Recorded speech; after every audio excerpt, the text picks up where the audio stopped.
centuries, we didn't have the human resource, we didn't have the capital, we didn't have the technology, and so we had what they call the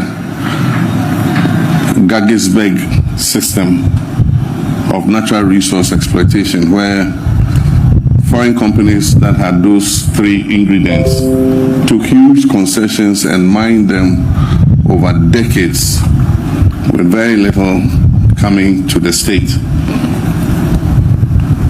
Now, if we're to create prosperity for our people, then it means that we must take greater control of our natural resources. And it's not only Ghana that is taking greater natural control of its resources. There are examples where countries guard their natural resources. Botswana is an example. You can't export one single diamond out of Botswana without committing a crime. And so Botswana, together with its foreign partners, exports all the diamonds to the international market, and the money comes back to Botswana. This was not the case with our natural resource, gold. And indeed, other resources. We are discovering many other minerals in Ghana. And we believe that Ghanaians must be the first beneficiaries of the natural resource blessing that God has given us. So gold is just one example. We're going to make sure that in other minerals, Ghanaians play a leading role in terms of our mineral exploitation. And the time has come for Ghanaians to also own gold mines and produce gold for export.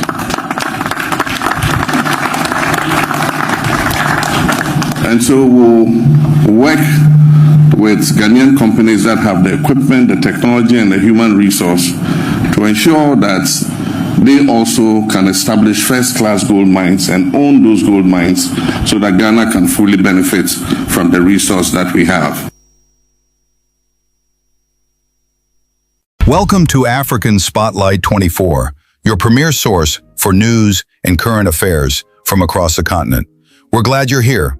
If you're new to our channel, please subscribe, like, and turn on notification to stay up to date with the latest news and analysis. Your support helps us reach more people. Disclaimer: the content of this video is based on credible, publicly available information and is intended for educational, analytical, and informational purposes only. African Spotlight 24 does not promote hate, violence, misinformation, or political unrest. Our goal is to deliver thoughtful insights, highlight local voices, and encourage informed conversations throughout Africa. This is the Black Star Gate. This is one of the busiest markets in Ghana. And just like most marketplaces in Africa, it's filled with hustle and bustle. But illegal miners are polluting Ghana's rivers, making them undrinkable. And according to some estimates, they're costing the country billions of dollars every year. So, in 2021, the Ghanaian government introduced a ban on illegal mining, a move that has divided the nation. Did this ban go too far? Will Ghana ever escape the Galamsey crisis? Let's get into it. The first evidence of mining in Ghana dates back to the 14th century when locals mined gold. When democratic rule was restored in 1992, the government once again allowed foreign investors to come in and extract minerals. As the price of gold rose, so did the number of people engaging in illegal mining. By the end of the 20th century, thousands of people were illegally mining gold and diamond. They're the largest ethnic group operating in the mining sector, followed by the Lebanese and then the Indians. For instance, a survey conducted by the Center for Democratic Development found that 87.5% of respondents in the Western region believe that the ban should be lifted. But this view is completely at odds with what the scientists are saying. Most of these Chinese nationals don't actually engage in mining themselves. Even water from the River Volta, which flows through Lake Volta, Ghana's biggest man-made lake, has been found to contain dangerous levels of mercury. According to an estimate by the Center for Extractive Industries Transparency, illegal mining in Ghana yields about $2 billion annually. The Ghanaian government needs to come up with alternative sources of income for these miners and find ways to make the formal economy more inclusive. Without doing that, it'll be very difficult to put an end to Galamsey. To put that in perspective, this is roughly equal to the entire budget of Ghana's Ministry of Roads and Highways. It's playing out in almost every country in Africa. Citizens are risking their lives and livelihoods to extract minerals and metals from the ground.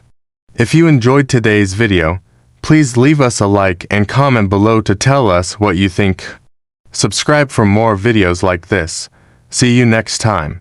That's why we end up exporting raw materials that can be refined into finished goods. Take copper, for example.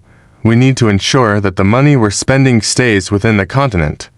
But until that happens, we're going to continue seeing stories like this. Zambia produces about 800,000 tons of copper every year, yet the country has no copper smelting plants. All of their copper is exported to China and Europe, where it is refined and then sold back to Africans as electrical cables and electronics. This means that Africans are paying more for goods simply because they don't have the infrastructure to refine these minerals themselves. And often they're forced to do this because there's no other way to earn a living. In the Democratic Republic of the Congo, for instance, cobalt mining has been linked to human rights abuses. Children as young as 6 years old are working in these mines. And despite international efforts to eradicate child labor, it still continues, but that's not the case. In 2019, the Ghanaian government imposed a ban on illegal mining.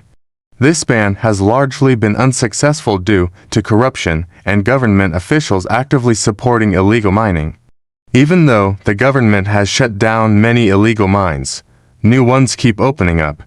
Mercury contamination levels were 10 times higher than the maximum allowable limit set by the World Health Organization, and a study conducted by the Water Research Institute found that 23 out of 30 sites along the Ofen River contained elevated levels of mercury. This means that the fish from these rivers cannot be eaten. And with most Ghanaians relying on rivers for protein, this is a serious problem. Instead, they transport the minerals out of the country in exchange for cash.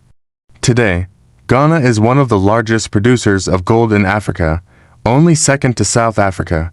In Mali, thousands of Chinese nationals have flooded in, claiming about 80% of the country's gold production. And in the Democratic Republic of Congo, over 200,000 people are believed to be mining in dangerous conditions, working in illegal mines. In Tanzania, President John Magufuli encouraged citizens to mine gold and stop exporting unprocessed materials. But the fund has not helped matters, and illegal mining continues to thrive. And as if all this wasn't complicated enough, in 2022, the government introduced a new law which gives military personnel the power to carry out mining operations. This new law has raised concerns that the military may be used to protect illegal miners. He said, "I want to see shovels and picks in your hands instead of your hands being empty. Do you understand?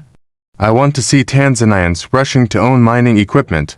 In Ghana, where the demand for gold has increased by 10 times in the last decade, the lure of quick cash has also attracted many people into the industry.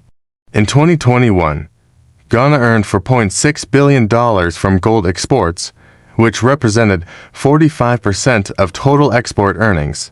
Small-scale gold mining offers these young men a way out of poverty. According to Emmanuel Ba, Director of Operations for the Minerals Commission, the average monthly income of a small-scale miner is between $500 and $1,500 and this amount is roughly 3 to 9 times higher than the average monthly salary in Ghana.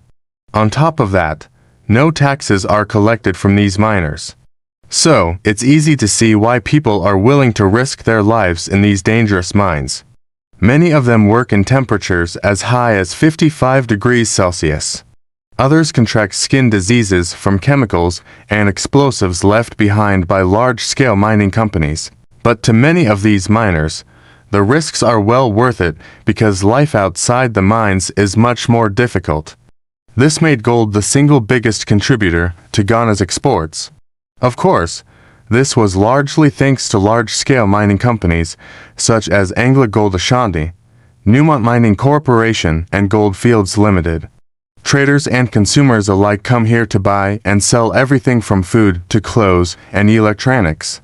Originally, these miners used rudimentary tools to extract gold in small quantities. But today, modern-day Galamsey is more akin to industrial mining. These miners use heavy machinery to dig deep pits, often the size of football fields.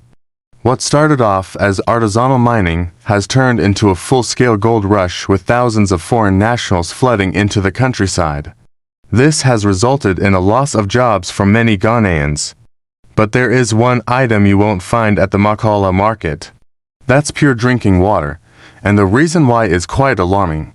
An estimated 5,000 hectares of land is degraded each year to mining activities, and mercury and other toxic chemicals used in processing gold are contaminating rivers and farmlands, and when fish die in these rivers, people downstream still eat them, leading to mercury poisoning.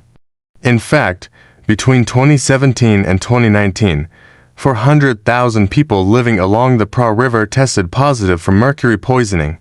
Most of the 26 million Ghanaians depend on rivers like the Prestea River, which supplies 80% of Accra with drinking water. Illegal mining, otherwise known as Galamsey, has been happening in Ghana for over 30 years. But the consequences of Galamsey go beyond job losses. It's causing the destruction of farmlands and forests. Now, it's important to point out that mining itself isn't bad. But after independence, the Ghanaian government tried to nationalize all mineral resources, and this led to a decline in production. In recent years, we've seen a rise in illegal mining in many parts of Africa. The majority of these miners are young men who have little access to formal education and even less access to job opportunities. There's also another group of people that are benefiting from Galamsey, and these are the Chinese. It is not surprising that most Ghanaians are opposed to the ban on illegal mining because it means taking food off the table for many families. The head of the Nuclear, Chemical and Environmental Physics Department at the University of Ghana, Professor Frimpong Boateng, says the rivers are no longer safe to drink. With all the pollution and deaths caused by illegal mining, you might think that Ghana's leaders would do anything to stop it. In 2021, the government established the Minerals Income Investment Fund to tax minerals and invest the revenue into the local economy. Many Ghanaians feel that the government is looking the other way when it comes to Galamsey because it is a lucrative business that brings in millions of dollars every year. So although the ban on illegal mining makes sense on paper, in reality, it's a very complicated issue because it involves a lot of people's livelihoods. If you think about it, this situation is not unique to Ghana. In Africa, we have a lot of natural resources, but not enough industries to process these resources. So the lesson here is that as Africans, we need to take charge of our resources and invest in the necessary infrastructure to refine our minerals into finished goods. And on that note, I'll end today's video.